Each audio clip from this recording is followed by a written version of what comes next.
Olá, antenados e antenadas, bom dia, boa tarde, boa noite. Bem-vindo a mais um episódio do canal Antena Dev e o tema dessa semana é Arrumando as Malas. Nós vamos conversar aqui com dois desenvolvedores da área de tecnologia da informação, dois profissionais da área de tecnologia da informação que estão arrumando as malas para ir trabalhar, para ir morar no exterior. Estamos aqui com o João Carlos.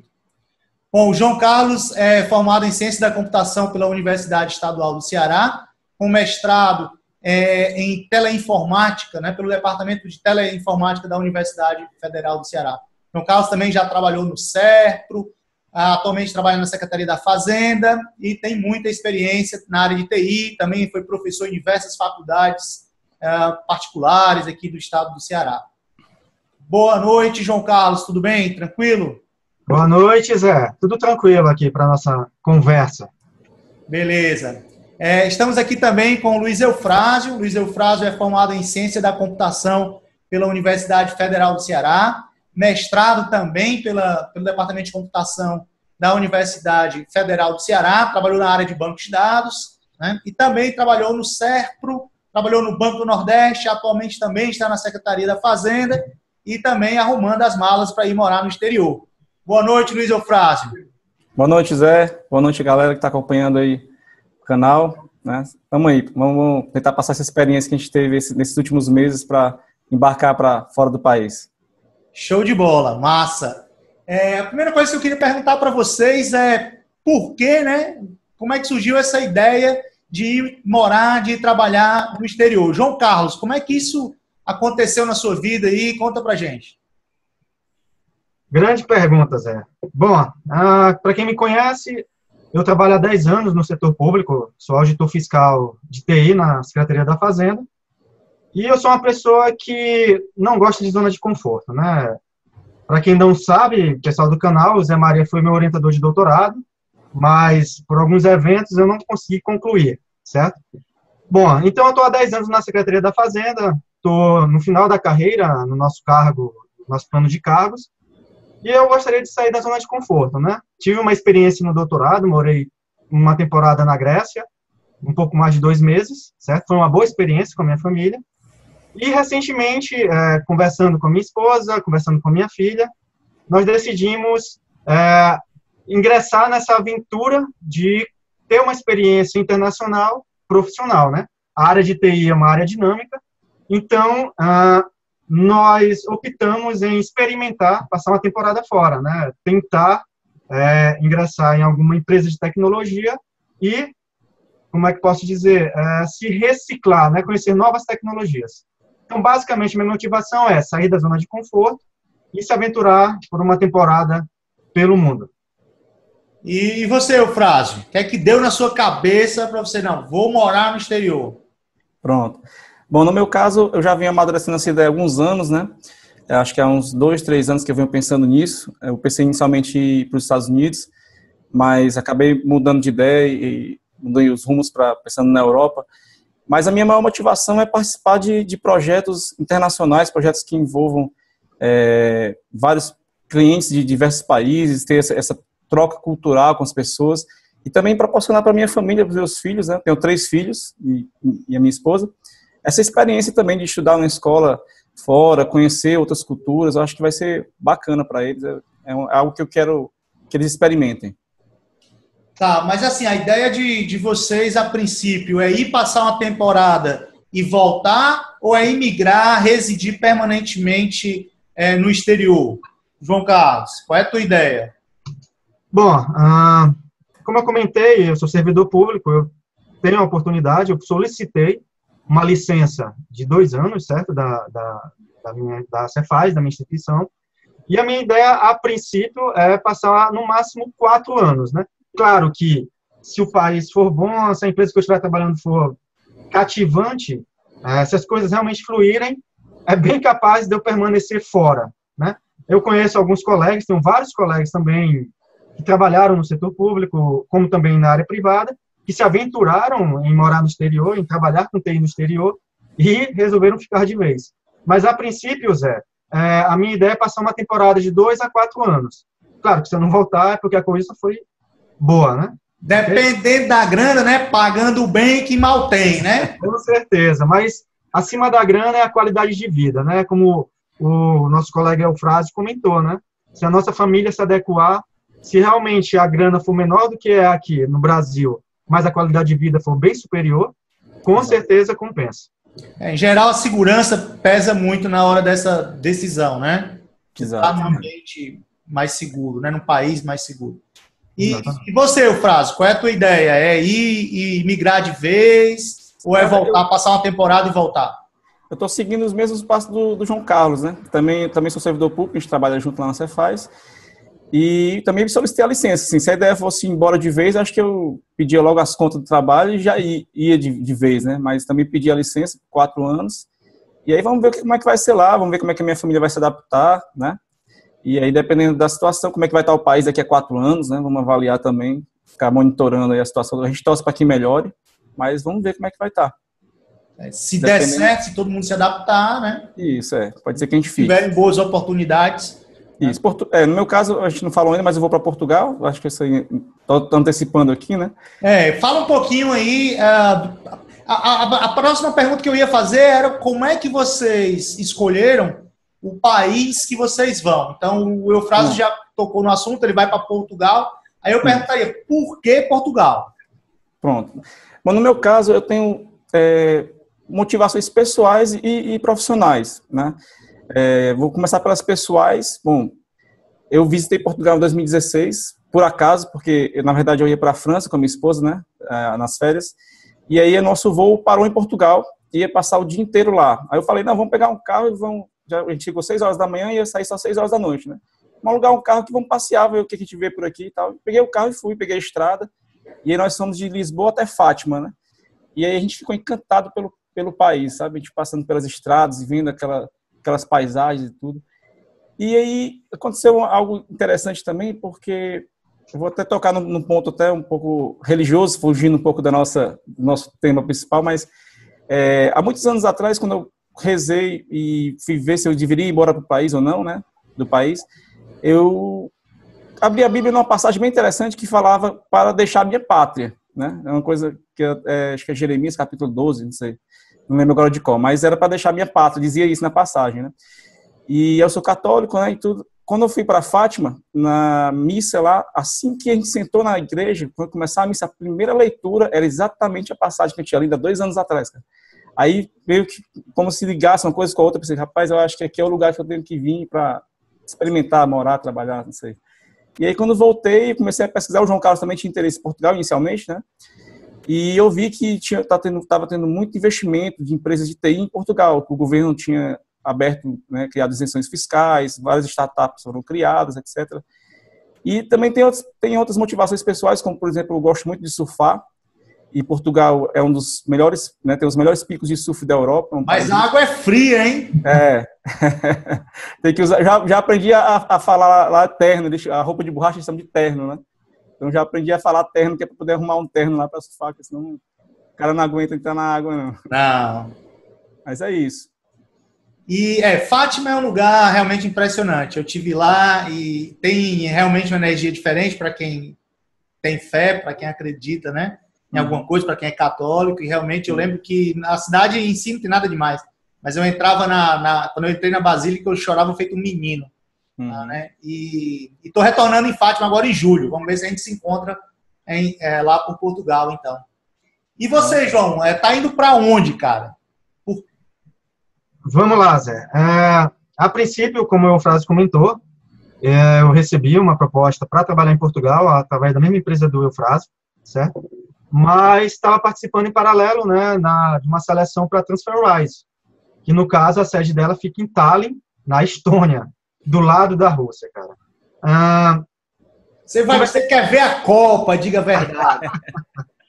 Conversei com minha esposa, ela ficou meio relutante, mas mostrei para ela as vantagens de trabalhar numa grande empresa. A TransferWise é uma grande empresa, é uma startup, né, que recentemente cresceu bastante na parte de transferência de dinheiro. E, para nossa felicidade, a gente tem alguns colegas da DataPrev que moram lá e nos recomendaram, né? Então, eu tive que, infelizmente, rejeitar a proposta de Portugal e aceitar o da Estônia mais pela questão de ser um país 100% digital, né? É um país que está se destacando no mundo por ter um governo quase 100% digital, se destaca por grandes startups, né? É um país que tem um dos maiores índices de startup, além da igualdade ou da quase inexistência da desigualdade social, né? Então, tem uma qualidade de vida, mas é uma pena que fica do lado da Rússia, no norte da Europa, e parte para um frio cabuloso, né? O leste europeu, né? E o idioma? Se fala o que na Estônia? Diz pra gente aí. Boa pergunta. Na Estônia, a língua mãe é o estoniano, certo? Eles não gostam quando tentam forçar o russo, eles preferem realmente a língua mãe estoniana ou o inglês, tá? Muita gente pensa que o estoniano tem origem russa, mas não, a base do estoniano é o finlandês, tá? É uma língua muito útil, de maneira irônica, porque menos de 2 milhões de pessoas no mundo falam essa língua, né? Mas vai ser um passo onde eu vou ter que me adaptar, porque minha filha vai estudar em escolas públicas, e na escola pública a língua é o estoniano. E já aprendeu a dizer bom dia em estoniano? Ainda não. Obrigado, desculpa, com licença. Aprendi o tere, que é o oi, o aitá, que é o obrigado, mas, por curiosidade, cada substantivo no estoniano tem 14 variações, porque eles não trabalham com preposições. Então, a língua não tem preposição, tu tem 14 flexões de substantivo e de adjetivo, né? É uma das línguas mais difíceis do mundo. Bem molinho, né? Com certeza. Bem molinho. E quer dizer que vocês, os dois, já estão indo com uma empresa, com um emprego garantido, não é isso? Sim. Os dois já têm uma proposta de emprego, já vão com emprego garantido. Conta um pouquinho para a gente como é que vocês fizeram para encontrar esses empregos, né? Como é que vocês mandaram currículo, teve indicação, fizeram entrevista, teste? Eufrásio, quer contar um pouquinho aí da sua saga nesse sentido de conseguir um job, um posto de trabalho? Pronto. O passo inicial que a gente tem que sempre fazer é traduzir o LinkedIn da gente para inglês, né? Então, a gente começou fazendo isso aí, traduzindo, fazendo o currículo em inglês. Então, no caso lá da Europa, tem o formato Europass que eles usam. A gente pode depois colocar na descrição do vídeo aí o link, né? Para vocês, o pessoal acessar. E esse foi o passo inicial. Você também tem que habilitar o seu LinkedIn para receber propostas de emprego, na aba lá de Jobs. E eu me cadastrei num site, em alguns sites de emprego de Portugal especificamente, eles ficavam todos os dias mandando propostas por e-mail, então, vagas no caso, por e-mail. Então, eu recebia 20, 30 propostas todo dia diferentes por e-mail, então tem muita vaga lá em Portugal, né? E aí, a partir daí eu ia me candidatando, algumas já negavam de cara, às vezes eles têm uns programas que avaliam o currículo, automaticamente já dizem que você não se adequa à vaga, e outras já marcavam entrevista, que geralmente começa com o pessoal de recursos humanos, né? Então, você faz uma entrevista com uma pessoa de RH, essa pessoa vai testar o seu inglês, né? Vai conversar um pouco em inglês com você, e verificando que você tem o perfil, ela encaminha para uma entrevista mais técnica, ou para um teste, que pode ser no site Codility ou no HackerRank. Geralmente eles usam esses dois sites aí, Codility e o HackerRank, né? Botar na descrição aqui, né? Pronto. E aí, quando você passa nesse teste, quando tem o teste, você passando no teste, passa para a segunda fase de entrevista técnica. E aí, nessa provinha técnica lá, você são programas online, tem uns problemas, você submete e ele corrige automaticamente. Tipo isso. URI, VPL. Geralmente são problemas de algoritmos, né? Problemas de otimização. Aí, vez por outra, cai alguma coisa de banco de dados, uma query que você tem que otimizar, já caiu para mim uma questão de SQL, né? Mas a maioria desses problemas são problemas de algoritmos. Com estrutura de dados, pilhas, grafos, esse tipo de coisa. Exato. E nesses sites tem como você treinar. Tem um link de treinamento, né? Tanto do Codility como do HackerRank, então tem como você treinar e ficar bisurado aí para os testes. Show de bola. Isso aí é uma dica quentíssima para quem quer ir para o exterior, né? LinkedIn, né? LinkedIn, passo 1 e o 2, o treinamento nesses sites, né? De teste. Muito bacana. E você, João Carlos, como é que conseguiu esse trampo na Estônia? Ok, vamos lá. Eu comecei o processo em dezembro, eu decidi ir Na verdade, já estava com a ideia e decidi, não, conversei com a minha família e falei, vamos dar início, né? O primeiro passo essencial que o Eufrásio falou é alterar o teu LinkedIn, tá? Então, é essencial o teu LinkedIn estar traduzido para o inglês, tá? Eu utilizei um serviço muito bom, vou fazer uma propaganda aqui, eu utilizei outro serviço da Tana Storani, tá? Vou deixar o link para vocês publicarem, ok? Ela é uma personal, é um coach profissional, que um dos pacotes dela é fazer todo o trabalho no teu LinkedIn, tá? E na divulgação do teu currículo, tá? Além de dicas para entrevistas, além de dicas para interação, tá? Um ponto importante é que as pessoas acham que o LinkedIn é similar ao Facebook. Por exemplo, só vou adicionar as pessoas que eu conheço. Não. Uma das primeiras dicas que a gente pega é adicione quem você puder, tá? Então, o primeiro passo foi realmente traduzir o LinkedIn, colocar um corpo mais profissional em inglês, certo? No caso da Tana, a especialidade dela é para a Europa, ok? Ela te dá as dicas do que as pessoas de RH, do que os recrutadores buscam no LinkedIn, tá? E essencial também é ter um inglês um pouco intermediário para avançado, tá? Então, eu conheço vários colegas que têm um LinkedIn perfeito, mas que caem nas entrevistas devido ao inglês, certo? Que tem boa capacidade técnica.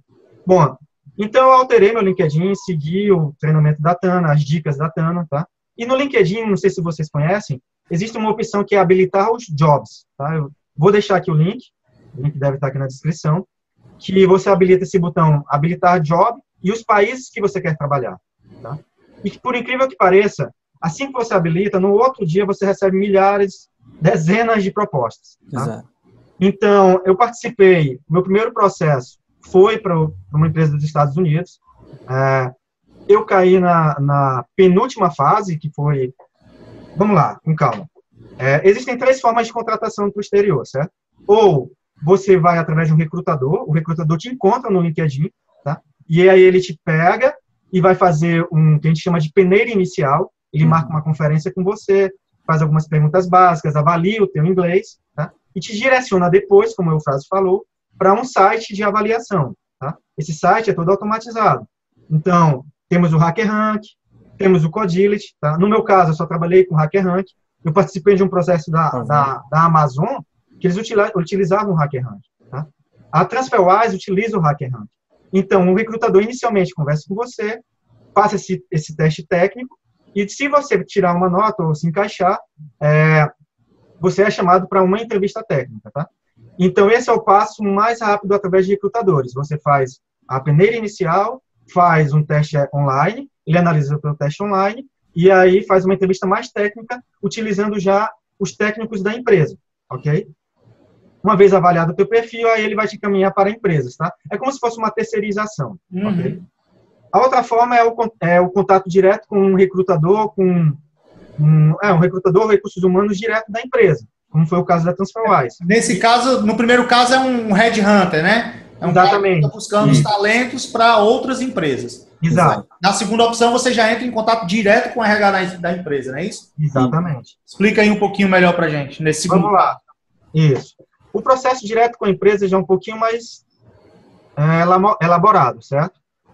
Tanto na empresa americana quanto a TransferWise, a gente tem a peneira inicial, onde é avaliado o teu inglês, faz perguntas sobre a sua formação, tá? O interessante é que tanto a empresa americana quanto a TransferWise, eles exploraram se você continua estudando, se tem pós-graduação, quais os cursos atuais que você faz, aonde é que você faz, certo? São recrutadores realmente especializados em encontrar pessoas de TI, tá?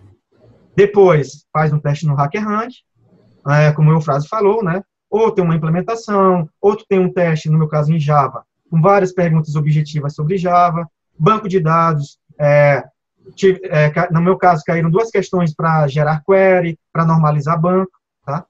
E depois desse teste, é feita a entrevista técnica, né? No meu caso, eu vou contar o passo da TransferWise. A entrevista técnica durou 1 hora, eu conversei com 2 pessoas, 2 técnicos, foi uma entrevista muito inteligente, foi muito... Eles investigam se você conhece algoritmo, se você conhece complexidade de algoritmo, se você conhece estruturas de dados, né? Por que escolher uma estrutura, por que não escolher outra, tá? Depois dessa fase, eles me passaram um projeto para fazer em casa, né? Eles notaram alguma insegurança e falaram, não, vou te passar um projeto, tá? Então, por exemplo, no meu projeto me exploraram a consultar 2 web services em tempo real, analisar dados de ações e verificar se valia a pena comprar ou vender ações, certo? Depois desse processo, dessa fase do projeto em casa, eu conversei com o gerente de produto, tá? Foi um outro passo. Foi muito interessante porque nós de TI, às vezes, não temos visão de produto, né? Então, tem as perguntas mais mirabolantes possíveis. Por exemplo, se você dá um prejuízo na empresa de $1 milhão, como é que você se comporta? Se você tem problemas com seu colega, como é que você se comporta? Uhum. Dado um produto que você gosta, como é que tu avalia se uma determinada característica vai fazer sucesso ou não? Tá? É muito interessante, certo? É um processo, não vou dizer estressante, mas bem curioso, tá? Então, a pessoa tem que realmente se preparar para esse tipo de pergunta. Tá? Finalmente, depois que você passa pelo gerente de produto, você vai conversar com o VP da empresa, né? Ou vice-presidente, ou responsável de TI, né? No meu caso, eu conversei com um CEO que estava em Nova York, lá no caso da TransferWise, e ele explorou bastante complexidade de algoritmos, né? Ele pediu para eu implementar ou discutir uma solução de ordenação externa, e ao final falou, beleza, sua solução é essa, me dê agora a complexidade. Foi muito interessante. E finalmente, né, tem o ok do RH, onde o RH realmente vai lhe consultar, vai verificar se realmente ele nota que você está confiante de que vai para a empresa, se a tua família está ciente de que vai, e deixa bem claro, né, que é uma mudança de vida. Você está saindo de um país quente, por exemplo, como o Brasil, e está indo para um país frio. Realmente você vai estar preparado? Tá? Uma observação é que na empresa americana, eu caí na penúltima entrevista, certo? Realmente tiveram alguns skills técnicos que, por exemplo, eu estou há 1 ano trabalhando com gerência de projetos e estava um pouquinho fora do mercado de programação. E realmente tiveram alguns skills que eu não fui muito seguro, né? Mas para vocês terem uma ideia, na última entrevista, a sua esposa tem que participar. Eles querem sentir se a tua família está disposta a ir. Tá? E uma dica importante, nessas entrevistas, busquem conhecer a cultura daquele país, porque quando eles abrem o espaço para fazer perguntas, você não é bem interessante você realizar perguntas somente técnicas, mas fazer perguntas realmente da cidade, perguntar como é a criminalidade, perguntar a educação. É meio que estranho aqui no Brasil a gente fazer esse tipo de pergunta numa entrevista, mas pelas pesquisas e pela consultoria que eu tive, eles é quase que um requisito, porque sinalizam o interesse de você para a empresa, né? Eles estão investindo pesado em você e vão te trazer de um país diferente e querem ver você motivado. Então, basicamente, os passos são esses, né? Como o Eufrásio falou, é bom pesquisar no Codility ou no Glassdoor, no Codility ou no HackerRank alguns algoritmos, tá? E uma outra dica é usar também o Glassdoor, que é um site, onde você vê os reviews das empresas, tá? As pessoas fazem comentários daquela empresa, se vale a pena trabalhar ou não. E até dicas de entrevista, né? Exatamente. Perguntas de entrevista tem lá. Entrevistas anteriores. Uma dica também, Zé, que eu achei, assim, funcionou muito bem comigo, foi o seguinte, a cada entrevista que eu ia participando, eu anotava coisas que eu precisava estudar. Então, por exemplo, a primeira entrevista que eu fiz, o cara cobrou muito padrões de projeto, design patterns, né? E eu não estava muito bem preparado para isso. E eu fui notando que, pelo menos em Portugal, as empresas cobram muito isso. Então, eu comecei a revisar design patterns, criei um projeto no GitHub, comecei a implementar alguns padrões, entendeu? E aí fui melhorando a cada entrevista, fui vendo que a coisa estava engrenando, estava funcionando, né? Então, é bom você sempre anotar aqui, demonstrar interesse para quem está te entrevistando, mesmo você não sabendo sobre o assunto, mas pergunte para eles sobre aquilo, né? Pergunte coisas, eles abrem espaço para você perguntar sobre a empresa, então você pergunta para eles quais tecnologias eles estão usando, né? Que rumo eles estão seguindo na empresa, se eles usam Scrum, se eles são agilistas. A maioria das empresas de Portugal adotam Scrum, né, como metodologia de desenvolvimento, e é muito bom saber. E no meu caso eu tive 3 entrevistas. Eu tive uma entrevista com um arquiteto de software, onde ele me perguntou coisas sobre design patterns, sobre métodos HTTP, sobre diferença de REST, SOAP, né? Aí passei nessa entrevista e fui para uma segunda entrevista com um dono da empresa, né, que também é um cara técnico, e ele foi mais ou menos no mesmo caminho, só que um pouco mais aprofundando, né? Então, isso foi bom porque, como eu vi o que eles cobravam, eu dei uma estudada mais aprofundada e pude responder perguntas um pouco mais complexas que ele fez. E, por fim, eu fui para uma entrevista com 2 psicólogas, que aí era o que eles chamam de entrevista cultural. Aí eles perguntam coisas para tentar identificar se você é uma pessoa que trabalha em equipe ou não, né?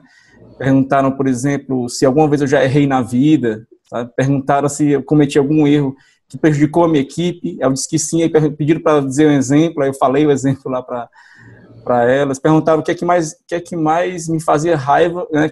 O que é que as pessoas faziam que mais me fazia ficar com raiva, né, no trabalho. Aí eu falei também. Eu acho que é importante você ser sincero, entendeu? Isso não é para criar um personagem. Você tem que... o seu perfil tem que se adequar com o perfil da empresa. Não adianta você ir para uma empresa que você não tem um perfil adequado para aquela vaga. Você vai, né, se frustrar. A empresa também que está te contratando, que gasta dinheiro para te contratar, vai se frustrar também. Então é importante você ser você mesmo e tentar melhorar a cada dia. Uma dica bem interessante também, pessoal, é a questão salarial, tá? Na peneira inicial, sempre vão perguntar a sua pretensão salarial, tá? Então, o que é que a gente faz, né? Sabendo o país que você está indo, você entra, por exemplo, num site chamado Numbeo, tá? Tá na descrição, e dá uma olhada no custo, né? No custo mensal de gastos, para ter uma ideia do valor que você pretende, né? Que tem como pretensão. Uma coisa interessante, eu participei de um processo na Polônia, certo? E eu vi que a moeda lá, ela é pareada com real, certo? Então, um Krakow, eu acho que o nome é Krakow, é equivalente a R$1. E na peneira inicial da recrutadora, ela perguntou quanto eu gostaria de ganhar, né? E eu falei, não, eu tô indo, eu queria no mínimo 10.000 Krakows, né? E ela não entendeu. Ela pensava que eu estava exigindo 10.000 euros por mês, né? Mas depois eu expliquei no Skype, né? Porque ela falou assim, sua pretensão salarial é muito alta. Aí eu perguntei, qual foi o valor que você entendeu? Ela explicou, né? 10.000 euros. Aí eu falei, não, se for em euro, então, por exemplo, se fosse em euro, eu queria 3.000 euros, por exemplo, né? Ela falou, então a gente tem nesse perfil, tá? Mas, novamente, tá? O LinkedIn é essencial. Você vai ter muita oportunidade quando habilita no LinkedIn o teu perfil para os recrutadores.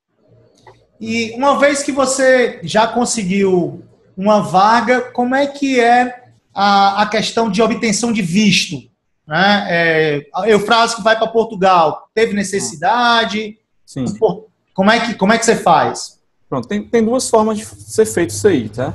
Pode ser feito aqui pelo Brasil ou pode ser feito lá em Portugal. No meu caso, eu estou resolvendo tudo aqui pelo Brasil mesmo. Então, eles mandaram o contrato pelos Correios para minha casa, né? Eu preciso desse contrato.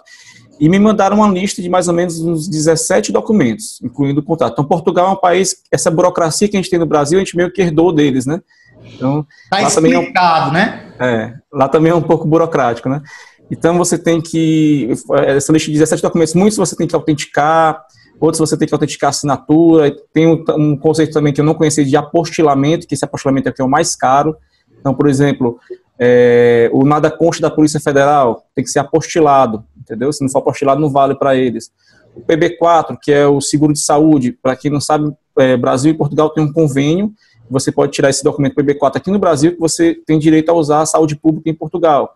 Também tem que ser apostilado, em torno de R$42 que você paga para apostilar cada documento, né, os que são necessários apostilar. Eu gastei em torno de R$150, mais ou menos, no total, de autenticação, apostilamento e tal. E para dar entrada no visto foi €105. Eles chamam de autorização de residência, né? E aí está levando em média de 2 a 3 meses para sair. Então, eu estou nessa fase de aguardar sair o visto para poder ir para lá. Esse apostilamento você faz na embaixada? Não, é no cartório mesmo. Alguns cartórios fazem, né? Alguns cartórios no centro fazem aqui em Fortaleza. O apostilamento... E para a Estônia, como é que faz para conseguir visto? Vamos lá. A Estônia é um país aberto, certo? Você não precisa de visto, você que é brasileiro não precisa de visto para entrar na Estônia, tá? O processo é um pouquinho diferente. Mesmo para trabalhar? Mesmo para trabalhar, tu recebe uma autorização para facilitar na entrada, né? Mas se você já estivesse lá na Estônia, mesmo como turista, tem conhecidos lá que entraram como turista, mas como é o processo? Você consegue um emprego, pega um contrato, né, de trabalho ou uma promessa de emprego e dá entrada na delegacia, tá? Então, você tem que estar lá presencialmente para ir na delegacia de fronteira, como eles chamam, e eles te emitem um documento de permanência de 3 a 6 meses, tá? enquanto tu se regulariza. Então, tu tem 6 meses para se regularizar. O que é se regularizar? Levar o contrato para um determinado órgão lá de imigração, e aí ele vai lhe emitir, vai analisar teus dados, vai analisar o contrato, ver os nada constas da vida, vai analisar e vai então te dar o SPF da Estônia, né? Porque como tudo é digital, tu vira um cidadão estoniano, um ex-cidadão, a partir do momento que tu recebe o certificado digital da Estônia, tá? No caso da TransferWise, eles têm uma empresa, tudo é feito de maneira terceirizada, né? Tem uma empresa de suporte que fez tudo isso para mim, né? Eles já deram entrada na delegacia, já recebi esse documento, tá? No caso Brasil, você já vai para a Estônia com o documento em mãos. Exatamente. No caso da TransferWise, eles pagam a passagem, tá? Para quem é de TI, então eles pagaram a minha ida. Então, como eles só estão me dando a passagem de ida, eu preciso desse documento para caso tenha algum problema aqui no Brasil na saída, né? Eu conheci uma pessoa que teve um problema, ele foi recentemente, há 20 dias, para a Estônia, e foi engraçado que esse documento é todo em estoniano. E teve um certo trabalho para traduzir na hora do check-in, mas deu tudo certo, tá? Quase que ela perde o voo. Exatamente. O que é que eles exigem, né? Como a língua não é o português, a gente tem que traduzir, tem que fazer a tradução juramentada, tá? Da tua relação com teus dependentes. No meu caso, minha certidão de casamento e a certidão de nascimento da minha filha. Como a minha filha também vai estudar lá, eu precisei também traduzir o histórico da escola e a declaração da escola, certo? Tem que ser uma tradução juramentada. Onde é que tu arranja um tradutor juramentado de estoniano? Boa, a tradução é em inglês, tá? Melhorou. Isso. A tradução é em inglês e o tradutor juramentado é aquele que tem na nossa junta comercial. A junta comercial de cada estado tem a lista de tradutores. É mais fácil. Isso, em média, R$ 75 a R$ 90 por página traduzida, tá? Além da tradução, tu também tem que apostilar alguns documentos, tá? No meu caso, para quem está indo para um país europeu e quer estudar, é interessante você também apostilar e traduzir, né? O seu diploma, o seu histórico da sua universidade, caso você queira continuar os estudos por lá, tá? Então, basicamente, é a tradução e também o apostilamento, que faz o reconhecimento daquele documento de maneira internacional. Você falou em diploma, em certificado. O fato de você ter um diploma de graduação, de mestrado, isso ajudou de alguma forma? Como é em Portugal e na Estônia? Eles olham essa questão do título ou avaliam mais se você sabe realmente fazer? Como é que vocês avaliam isso? Eufrásio, lá em Portugal. No meu caso, o diploma ele é um dos requisitos. Se não tiver, então não tem oportunidade. Para dar entrada no visto, tem que um dos documentos que tem para os que você leva, né, autenticado, é o diploma de graduação. No caso, eu só mandei o de graduação, não mandei os demais porque não foi necessário, né? Um detalhe, Zé, sobre a questão da imigração, que eu esqueci de falar, é que em Portugal, esse visto que eu recebo, essa autorização, é só para mim, inicialmente. Então, a minha família, minha esposa e meus filhos, eles entram como turista e lá é que você faz o que eles chamam de reagrupamento familiar para eles ficarem vinculados a mim, entendeu? Então, tem uma coisa chata aí que é o seguinte, eu tenho que comprar a passagem deles de ida e volta. A minha eu posso comprar só de ida. Mas às vezes eu tenho que comprar de ida e volta e quando chegar lá, cancelar a da volta. Entendeu? Porque se eu não comprar da volta, como eles vão entrar como turista, eles não podem nem embarcar aqui para entrar em Portugal. No caso do João Carlos, acho que não tem esse problema, né? Exato, só de bizu, importante. João Carlos, lá na Estônia, o diploma teve algum peso? Serviu para alguma coisa? Não, eles não foram bem explícitos na entrevista sobre o diploma, mas eu presumo que eles viram no currículo e no LinkedIn, tá? Das entrevistas que eu participei, somente os Estados Unidos, eles são mais exigentes, né? Foi interessante, eles questionaram, por exemplo, por que eu não concluí meu doutorado,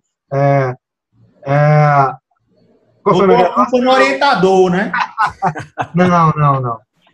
E também, isso, a questão do doutorado, no caso dos Estados Unidos, eles perguntaram, né? No caso da Estônia, não foram diretos. É uma mudança meio que me afetou um pouco no LinkedIn, quando eu estava fazendo a consultoria, né? É que eu tive que retirar ou suprimir ou resumir as minhas experiências como docente, tá? Então, se eu estava buscando algo que não era na área acadêmica, a recrutadora, tanto a Tana como os recrutadores, eles orientam, então deixa enxuto. Já que você não vai para dar aula, foque mais, reforce mais a tua experiência na área de TI do que na área de docente. E realmente eles não perguntavam muito sobre a questão de docência. Mesmo tendo no meu currículo, não questionaram muito se eu dava aula, quais as disciplinas e etc. Eles só focavam mesmo na tecnologia. Tá? Uma observação importante também que eu esqueci de mencionar é que países como a Alemanha e a França, culturalmente, eles não usam muito o LinkedIn. Utilizam, mas eles possuem ferramentas próprias de recrutamento, tá? Que eu também vou disponibilizar na descrição desse vídeo, ok? E agora mudando um pouquinho, como é que está aí o coração de vocês, né, a cabeça de vocês nessa reta final, né? Vocês estão indo para trabalhar, provavelmente tem que se livrar de todas as tralhas, né? Você não vai levar livro, você não vai levar computador, você não vai levar, enfim, vocês têm uma casa aqui, vai alugar, vai vender. Como é que é botar uma vida dentro de uma mala para levar para outro país? Contratar um container no navio, né? Eufrásio. Cara, no meu caso não compensa contratar o container não, sabe? Porque eu não tenho tanta coisa valiosa assim para levar. Né? O pessoal fala assim, só vale a pena se você tiver uns móveis assim de família muito antigos, né? Que são muito valiosos e tal. Mas no meu caso não, vou vender mesmo as coisas aqui, já estou vendendo. Melhor botar tudo no OLX, no Mercado Livre. Exato. E lá em Portugal essas coisas são baratas, né? Portugal é mais caro, serviço. Mas, por exemplo, alimentação e compras em geral, assim, móveis, televisão, os preços são bons. Então, dá pra gente vender as coisas aqui e comprar praticamente tudo lá, entendeu? Então, vale mais a pena fazer isso, na minha opinião. A Estônia também não dá para levar, né, João? Como é que é? Isso. Infelizmente, não, né? Para vocês terem uma ideia, hoje, na contagem atual, eu estou simplesmente com 10 malas para levar, né? Para despachar. Fora cada um com 2 malas de bordo, né? No meu caso, você tem que pesquisar, né, a questão do custo da passagem e qual a opção de mala que a passagem te dá, tá? No meu caso, cada um vai ter direito a 2 malas de 23 quilos, e eu assumi, como a passagem está sendo patrocinada pela empresa, né, eu assumi pagar para cada um, no caso, mais 4 malas de excesso de peso. Então, eu vou ter que ter esse custo de 4 malas extras, infelizmente, de excesso de peso, tá?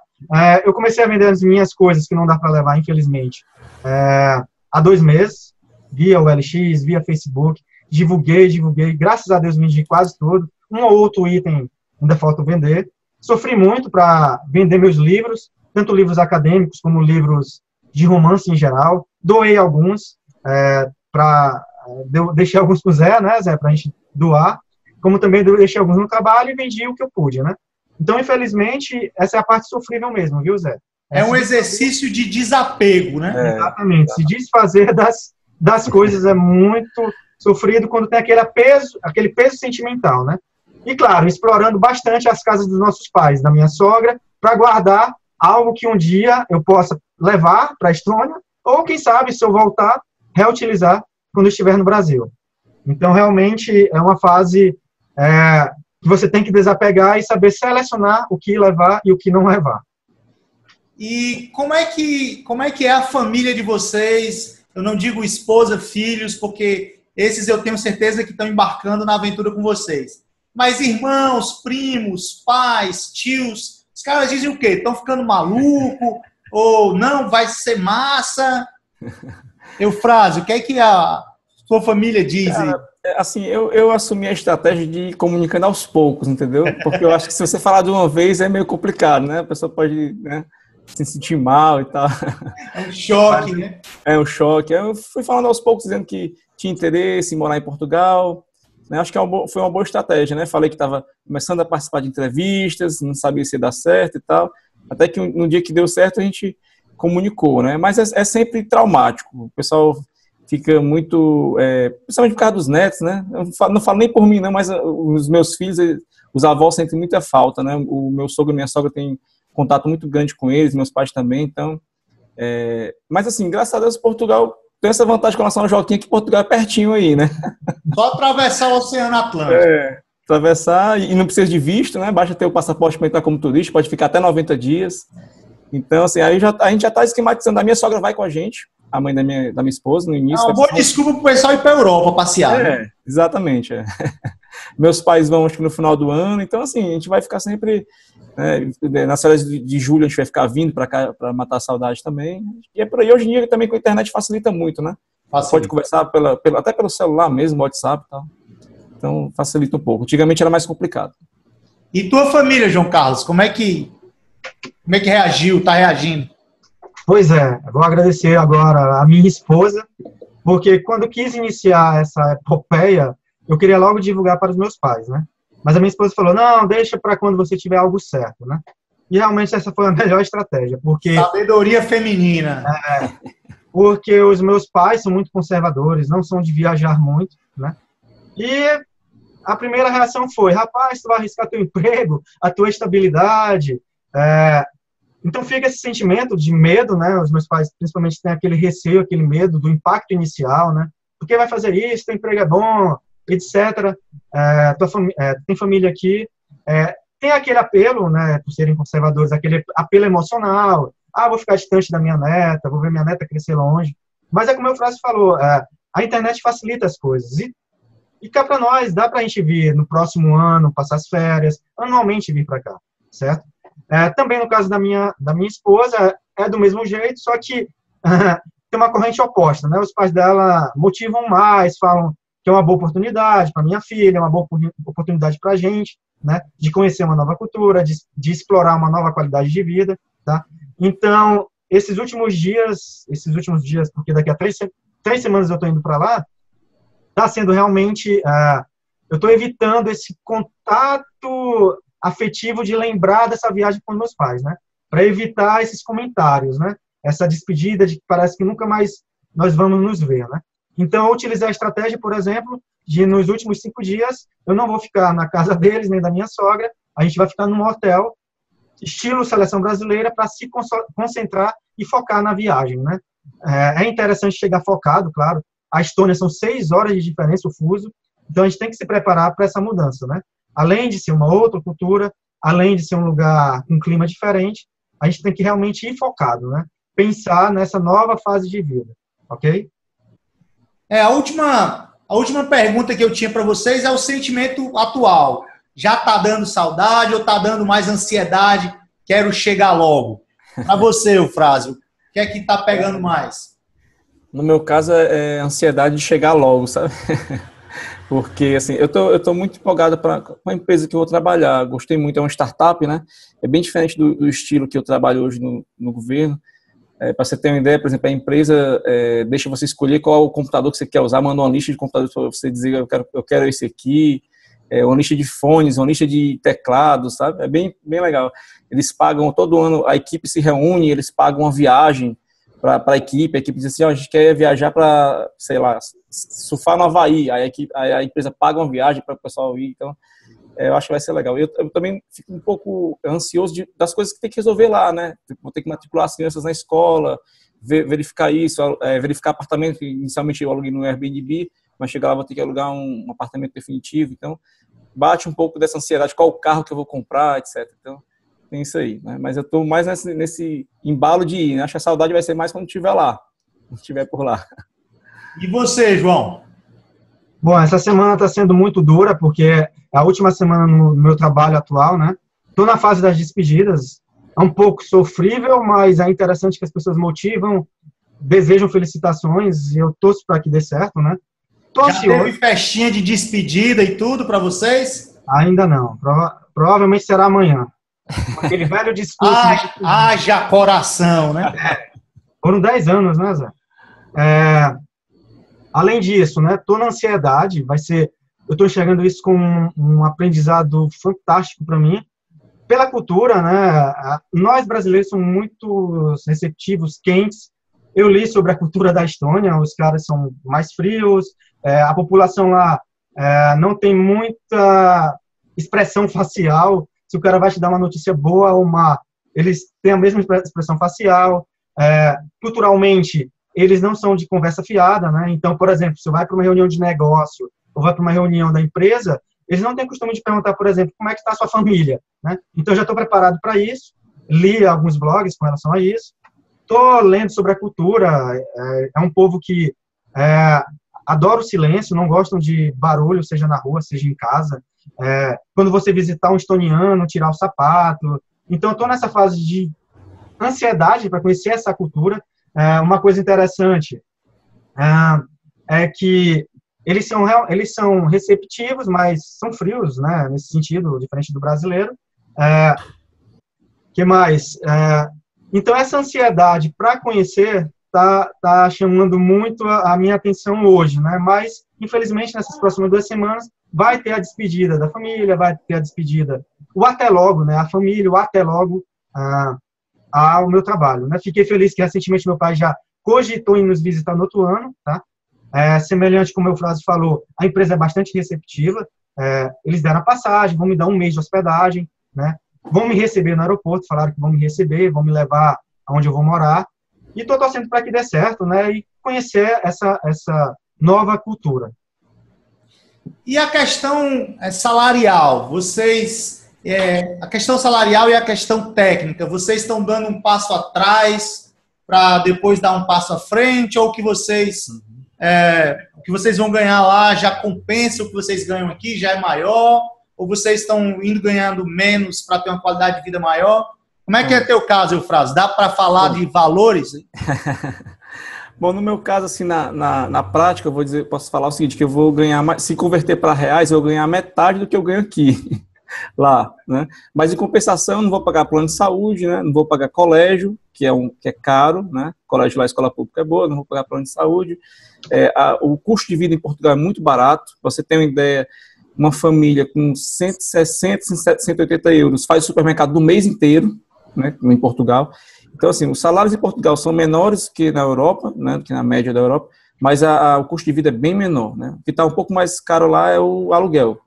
O aluguel está um pouco, assim, mais caro do que o que foi no passado, mas mesmo assim, comparado com o restante da Europa, é bem mais barato. Mas é aquela troca, cara, dinheiro não é tudo, né? Dinheiro é uma parte importante, é um componente importante, a gente tem que garantir ali que a gente vai ganhar o que dê para dar um conforto para a família, mas tem vários outros aspectos, como segurança pública, né? Você poder ter uma escola, eu acho legal essa ideia de ter uma escola pública de qualidade, sabe? Eu sempre sonhei, e uma coisa que eu sempre sonhei foi em proporcionar para os meus filhos uma infância parecida com o que eu tive, porque quando eu era criança eu jogava bola na rua, eu ia para o colégio a pé, andava de bicicleta na rua. Então, hoje em dia a gente sabe que em Fortaleza está complicado, né? Tá perigoso e tal.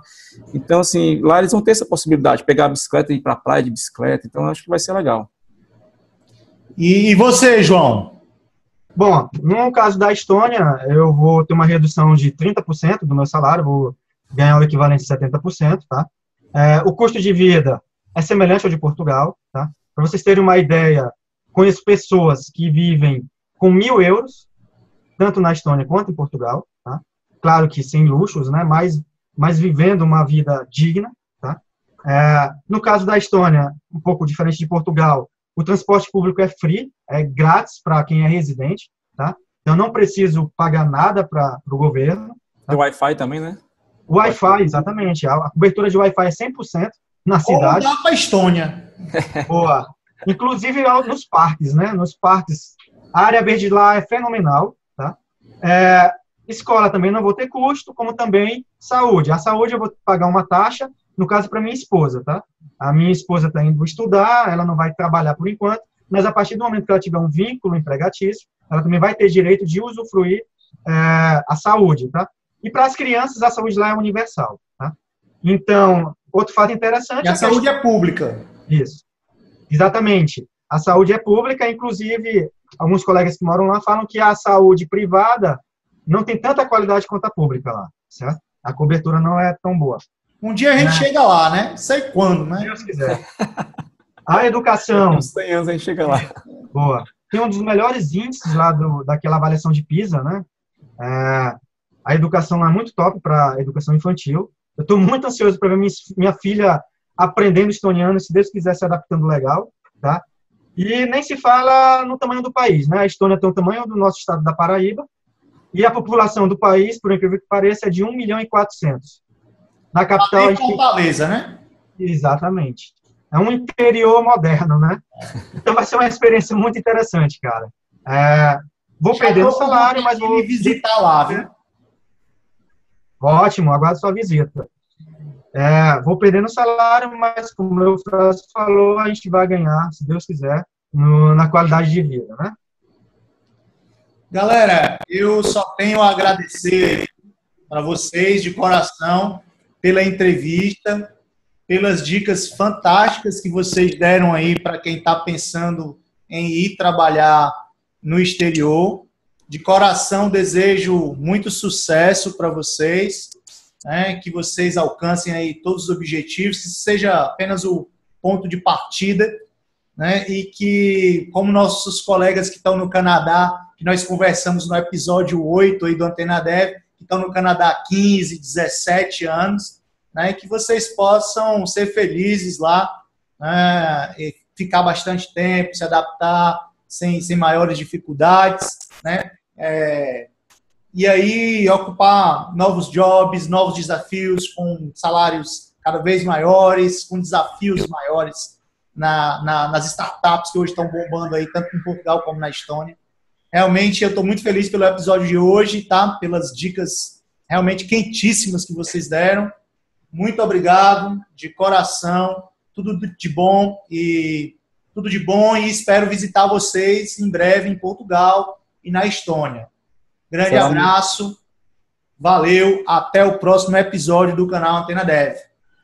Valeu, Zé. Valeu, obrigadão. Vai ser muito bem-vindo lá. Boa.